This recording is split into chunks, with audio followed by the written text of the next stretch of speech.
মেও কয়েনের মধ্যে আমি ইনকাম করছি $561 আর বিটকয়েনের মধ্যে আমি ইনকাম করছি $363। বাইন্যান্সে ট্রেড করে এইরকম অনেকবার প্রফিট করছে আমি। বাইন্যান্সে ফিউচার ট্রেড করে ওইগুলো আমাদের গ্রুপের মধ্যে আমরা শেয়ার করি, এইখান থেকে ট্রেড করে আমি প্রফিট করি, আর এইটাই আমি করতেছি অনেক বছর যাবত। সো আমি আপনাদের গাইড করতে পারবো বাইন্যান্সে আপনি ফিউচার ট্রেড করে কিভাবে প্রফিট মেক করবেন। আপনি রিল্যাক্সে ভিডিওটা দেখবেন, দরকার হলে একটা খাতা কলম নিয়ে দেখবেন। এইরকম ভিডিও অনেক কম পাবেন ইউটিউবের মধ্যে। আমি স্ট্র্যাটেজি বলতেছি কিভাবে আমি ভালো পরিমাণ ইনকাম 2021 থেকে এই স্ট্র্যাটেজি ইউজ করে বেশ ভালো পরিমাণ আমি ইনকাম করতেছি বাইন্যান্স থেকে। আপনারাও করতে পারবেন যদি প্রপারলি আপনি এই জিনিসটা ফলো করেন। এই জিনিসটা ফলো করে আপনি আপনার মতো স্ট্র্যাটেজিটাকে মডিফাই করেও আপনি ইনকাম করতে পারেন। বাইন্যান্সের মধ্যে শর্ট করে বা লং করে আপনি বেশ ভালো পরিমাণ ইনকাম করতে পারবেন।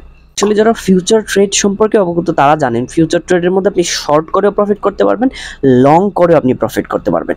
এখানে লং করে প্রফিট হতো আমরা বুঝতে পারছি, কোনো কিছু কিনলাম ওইটার দাম বাড়লো আমার প্রফিট হলো, বাট শর্ট করলে কিভাবে প্রফিট হয়, ওইটার মেকানিজম আসলে কি, মার্কেট নিচে গেলে কিভাবে প্রফিট হয়, এইটা নিয়ে আমরা সেপারেট আরেকটা ভিডিও, টেকনিক্যাল ভিডিও ধরে ধরে দেখাই দিব কিভাবে হয়। এই জিনিসটা আপনাদের জন্য জানা অনেক গুরুত্বপূর্ণ। শর্ট করে কিভাবে প্রফিট করা যায় ওই ভিডিওটা নেক্সটে আসবে। আমাদের স্ট্র্যাটেজিটা আমরা যেইভাবে নেই ওইভাবে আমি এক্স্যাক্টলি বলছি, আপনি আপনার মতো সংযোজন বিযোজন করে নেবেন। প্রথমে আপনি বাইন্যান্সের এরকম ইন্টারফেস পাবেন। আপনার যদি ফিউচারের মধ্যে ডলার না থাকে, স্পট বা ফান্ডিং থেকে শেয়ার করে আপনি ফিউচার নেবেন। ফিউচার নেওয়ার পর প্রথমে আপনি আসবেন হচ্ছে গেইনার লিস্টের মধ্যে। গেইনার লিস্ট মানে হচ্ছে এইখানে আজকের দিনে গেইনার কারা আছে, মানে আজকের দিনে কোন কয়েনটা সবচেয়ে বেশি পাম্প করছে, কোন কয়েনটার প্রাইস সবচেয়ে বেশি বাড়ছে, সামথিং লাইক দ্যাট। ধরেন তেলের দাম 150 টাকা থেকে 300 টাকা হয়ে গেল, তার মানে তেলের দাম 100% বাড়লো। সো অনেকগুলো প্রোডাক্টের যদি লিস্ট করেন যে প্রোডাক্টের দাম আজকে বাড়ছে ওই প্রোডাক্টটা আপনি সামনে নিয়ে আসলে সেম টু সেম বাইন্যান্সের মধ্যে যে কয়েনগুলো আছে ওই কয়েনগুলোর মধ্যে কোন কয়েনের প্রাইস সবচেয়ে বেশি বাড়ছে ওইটা লিস্ট আছে। যেমন নালস যে কয়েনটা এটা বাড়ছে হচ্ছে 47%, NRM যে কয়েনটা ওইটা বাড়ছে হচ্ছে 30%, ইউটিকে যে কয়েনটা এইটা বাড়ছে হচ্ছে 22%। সো সবগুলা ক্রমানুসারে লিস্টেড করা আছে এখানে। সো আমরা নালস কয়েনটার মধ্যে যাব। এখন আমাদের স্ট্র্যাটেজির শুরুতে যে যে জিনিসগুলো দেখতে হবে, এইখানে গেইনার লিস্ট মানে হচ্ছে এই কয়েনটার দাম বাড়ছে। এমন না যে একটা কয়েনের দাম বাড়তেই থাকবে, কোনো কিছুর দাম শুধু বাড়েই না, কোনো না কোনো সময় গিয়ে ওইটার দাম কমে। সো ওইটারই আমরা একটা বেনিফিট নেওয়া ট্রাই করব, যে আমরা শর্ট করা ট্রাই করব একটা জোনের মধ্যে যেখান থেকে এটার দাম কমতে পারে, ওই জোন থেকে আমরা শর্ট ট্রেড স্টার্ট করব। সো আমরা কোন কোন জিনিসগুলো দেখে শর্ট ট্রেড স্টার্ট করব। গেইনার লিস্টের কয়েনগুলোকে আপনি যখন শর্ট করতে যাবেন প্রথম যে জিনিসটা দেখবেন ওই জিনিসটা হচ্ছে এই কয়েনটার দাম কেন বাড়তেছে। এই কয়েনটার দাম তো হুট করে বেড়ে যায় না, হুট করে বাড়তেছে না, কোনো লজিক এটার পিছনে আছে, ওই লজিকটা আপনি ধরার ট্রাই করবেন। এমন হইতে পারে কোনো ফান্ডামেন্টাল নিউজের কারণে। সাপোজ ধরেন অ্যাপল কোম্পানি অগাস্টে অ্যাপলের নতুন ভার্সন লঞ্চ করবে, তার মানে যেহেতু নতুন ভার্সন লঞ্চ করবে অ্যাপলের, অনেক বেশি অ্যাপল ফোন সেল হবে, তার মানে কোম্পানি অনেক বেনিফিট পাবে, তখন অ্যাপলের শেয়ারের প্রাইসও বাড়তে থাকবে। ঠিক তেমনই নালস কয়েনটা আসলে কেন প্রাইসটা বাড়লো ওইটার জন্য আপনার জানতে হবে তার ব্যাকগ্রাউন্ড। এখন নালস কয়েনের কোম্পানিকে তো আপনি চিনেন না, এটা কোথায় বসে আছে, কিভাবে প্রোডাক্ট সেল করেছে আপনি তো জানেন না। এখন তারা আপনাকে মার্কেটিং করবে, বা তারা মার্কেটিং করার জন্য তাদের একটা প্রোফাইল তারা ক্রিয়েট করবে সোশ্যাল মিডিয়ার মধ্যে।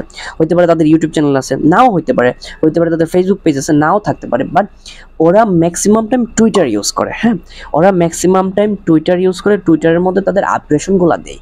যখন আপনি ট্রেড নেবেন টুইটারের মধ্যে যাবেন, সার্চ করবেন ওই কোম্পানি সম্পর্কে, নালস সম্পর্কে সার্চ করবেন, দেখবেন এমন কোনো ইভেন্ট আছে কিনা যেটার জন্য এটার দাম বাড়তেছে, যেটার জন্য এটার প্রাইস বাড়তেছে। এটা হচ্ছে প্রথম বিষয়। দ্বিতীয়ত, যেহেতু এটা অনেক বেশি পাম্প করছে, যেহেতু এটা গেইনার লিস্টে চলে আসে 50%, 100%-এর মতো পাম্প করছে, তার মানে এইখানে 15 মিনিটের 1 ঘন্টার সাপোর্ট এটা মানতেছে না। আপনার একটা লঙ্গার টাইম ফ্রেমে দেখতে হবে, হইতে পারে 4 ঘন্টার টাইম ফ্রেমে, হইতে পারে 1 দিনের টাইম ফ্রেমে, হইতে পারে 1 উইকের টাইম ফ্রেমে আপনার দেখতে হবে। দেখার পরে আপনি জোন সিলেক্ট করবেন। 3rd নাম্বার হচ্ছে আপনি জোন সিলেক্ট করবেন যেই জোন থেকে এটা নাইমা যাইতে পারে। ওকে, সো আপনি কি করবেন, রেজিস্ট্যান্স জোনগুলো প্রপারলি আঁকার ট্রাই করবেন।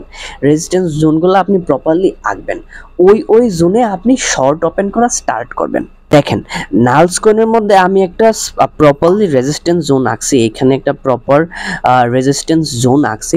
সো এই জোন থেকে আমার টার্গেট হচ্ছে এখান থেকে আমি ট্রেড ওপেন করব এই জোন থেকে। সো নালস কয়েনের যে ব্যাপারটা, এটা যেহেতু অনেক বেশি পাম্প করছে, 100%-এর উপরে পাম্প করছে, সো আমার টার্গেট, আমি যদি এই জোনেও ট্রেড ওপেন করি, এই জোনে আমার ট্রেডটা এক্সিকিউট হওয়ার পরে মার্কেট আরও উপরে চলে যেতে পারে, যেহেতু এটা মোটামুটি রিস্কি একটা ট্রেড, বিকজ অফ এখান থেকে আরো অনেক বেশি উপরে চলে যেতে পারে। 15 মিনিটের সাপোর্টও এটা মানে নাই, যেহেতু এত বড় বড় ক্যান্ডেল ক্রিয়েট করছে। সেহেতু আমার করতে হবে কি, দুইটা পার্টে এন্ট্রি নিতে হবে। আপনি ধরেন সাপোজ $20 একটা ট্রেড নেবেন নালস কয়েনের মধ্যে। সো আপনি করবেন কি, আপনি করবেন প্রথমে $10 একটা ট্রেড ওপেন করবেন। $10 ট্রেড ওপেন করার পরে আরেকটু যখন উপরে যাবে, আরেকটু উপরে $10 একটা শর্ট ওপেন করবেন। তখন দুইটা অ্যাভারেজ হয়ে যাবে, তখন আপনার রিস্কটা মিনিমাইজ হয়ে যাবে। যেমনটা স্পট ট্রেডিংয়ের মধ্যে আপনি ডিসিএ করেন, সেম টু সেম ফিউচার ট্রেডিংয়ের মধ্যে আপনি ডিসিএ করতে পারবেন। অবশ্যই আপনার আইসোলেট মোডটা ইউজ করবেন, আইসোলেট মোডটা ইউজ করে ট্রেড ওপেন করবেন। এইরকম গেইনার লিস্টের কয়েনগুলোর মধ্যে যখন আপনি ট্রেড করবেন, তখন আপনার অবশ্যই মনে রাখতে হবে আপনার লো লেভারেজ নিতে হবে। আপনার হইতে পারে যে আপনি লেভারেজ বেশি নিলে আপনার প্রফিট বেশি হবে, লেভারেজ বেশি নিলে আপনার লসও বেশি হয়ে যাবে। সো এই জিনিসগুলো যদি আপনার মাথায় রেখে ট্রেড ওপেন করতে পারেন, বেশ ভালো পরিমাণ প্রফিট। আপনি যদি 5x লেভারেজেও যদি এই জোনটার মধ্যে থেকে ট্রেডটা ওপেন করতেন, আপনার 5x লেভারেজ আপনার $100 ক্যান বি $500, $100 দিয়ে আপনি $500 পর্যন্ত, $600 পর্যন্ত ইনকাম করতে পারতেন। সো এইভাবে অনেক ক্যালকুলেটেড ওয়েতে আপনি খাতায় লিখে লিখে কাজ করবেন। এটা প্রফেশনাল জিনিস, এটা কোনো মজার জিনিস না।